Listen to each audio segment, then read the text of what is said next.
Assalamualaikum warahmatullahi wabarakatuh. Kami dari Program Studi Pendidikan Bahasa Jerman Universitas Pendidikan Indonesia. Kami dari kelompok 5 akan menjelaskan tentang hasil penelitian kami mengenai kemampuan mahasiswa dan siswa dalam membedakan bahasa baku dan tidak baku berdasarkan EYD. Sebelumnya, perkenalkan, nama saya Firja Fauzani Haulah. Perkenalkan, nama saya Muhammad Agung Hafiz Salasin. Perkenalkan, nama saya Najma Sabita. Perkenalkan, aku Namira Jasmine Syafuri. Saya Muhammad Rizal. Saya akan menjelaskan pendahuluan terlebih dahulu. Penyampaian bahasa Indonesia di sekolah harus mengikuti kaidah bahasa Indonesia yang baik dan benar karena bahasa Indonesia adalah bahasa yang berasal dari Indonesia.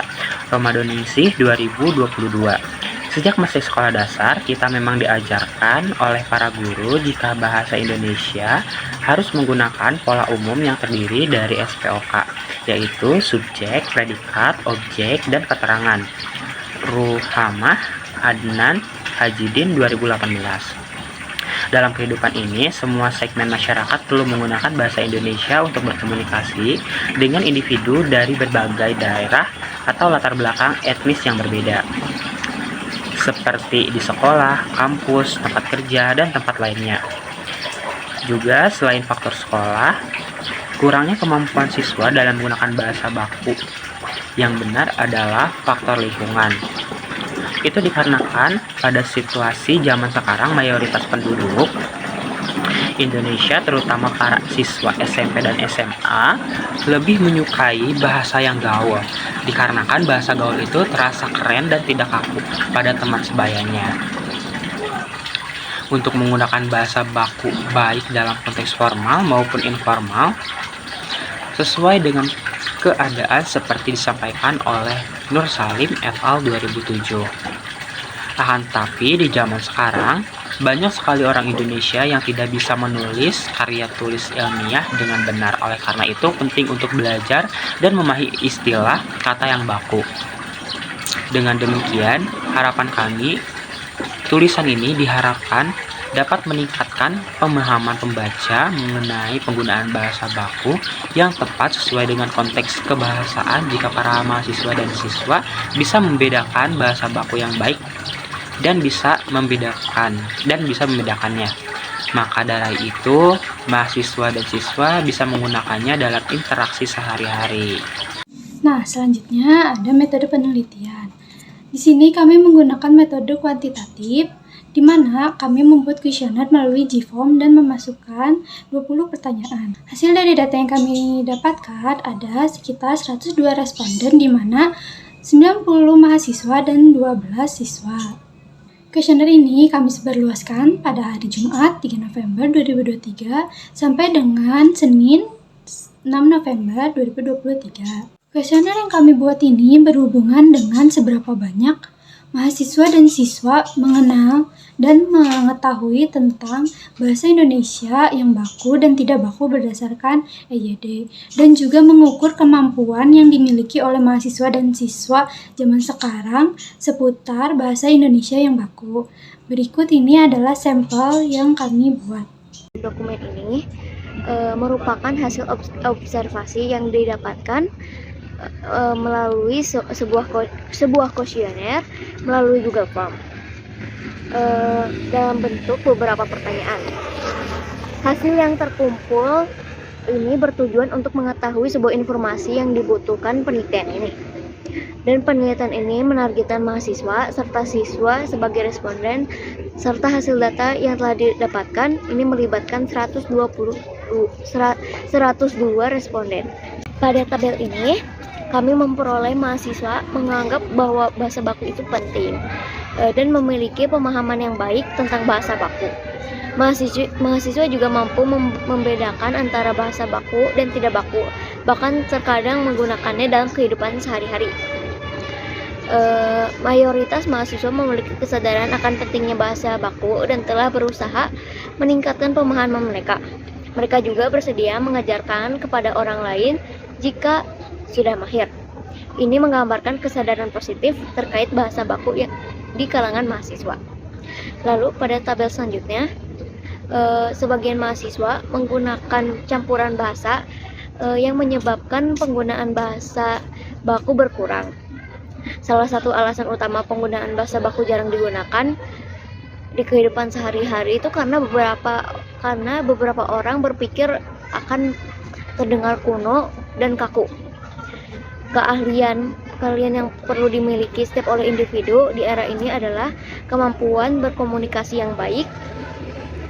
Mahasiswa dan mahasiswi berpendapat bahwa cara meningkatkan kemampuan berbahasa baku yaitu dengan berupaya untuk meningkatkan dengan membiasakan diri berbicara bahasa baku dalam kehidupan sehari-hari, dan memperbanyak membaca buku, mengakses dan memperluas kosakata dari KBBI, dan bersedia mengajarkannya kepada orang lain yang mengalami kesulitan berbahasa baku. Semua ini dapat berkontribusi pada pemahaman dan penggunaan bahasa baku yang lebih baik. Diperlukan kesadaran dari keinginan dari masyarakat Indonesia dalam berbahasa baku yang baik dan benar. Sebagaimana kita tahu, bahasa merupakan alat untuk kita berkomunikasi dan berinteraksi dengan manusia yang lainnya. Dalam penggunaan bahasa Indonesia,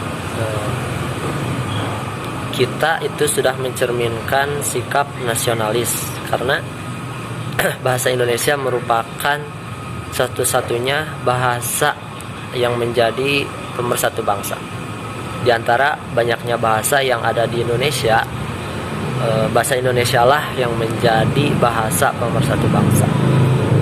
Maka dari itu, kita sebagai warga negara itu sendiri perlu dan penting sekali untuk mempelajari bagaimana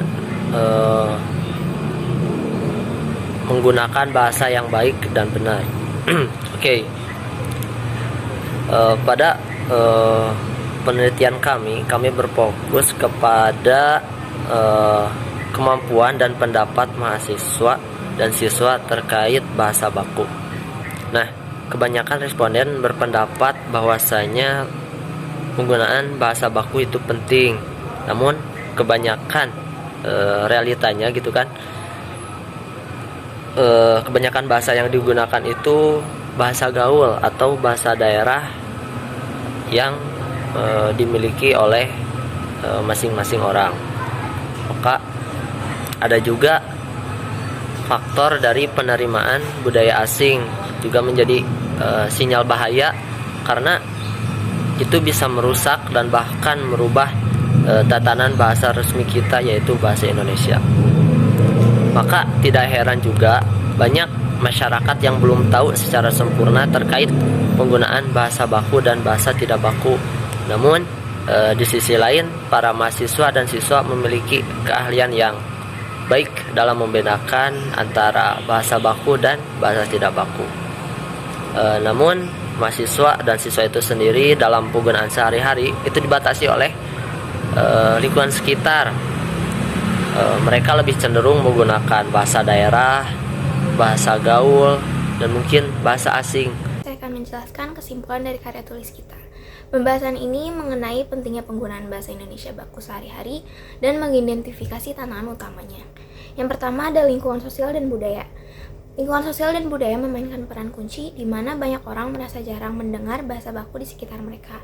Ada juga stigma sosial yang menyebabkan ketidaknyamanan dalam menggunakan bahasa baku karena dianggap kaku. Selain itu, pengaruh bahasa asing dan singkatan semakin kuat, terutama di kalangan generasi muda, menjadi potensi ancaman bagi keberlanjutan bahasa Indonesia. Kesimpulan ini menunjukkan perlunya pendidikan dan kampanye sosial untuk mempromosikan penggunaan bahasa Indonesia baku. Selain itu, perlu ada upaya untuk mengubah persepsi negatif terhadap bahasa baku dan menunjukkan bahwa penggunaannya dapat menjadi sesuatu yang keren dan berharga.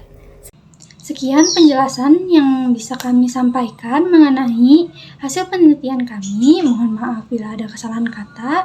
Wabillahi taufiq wal hidayah. Wassalamualaikum warahmatullahi wabarakatuh.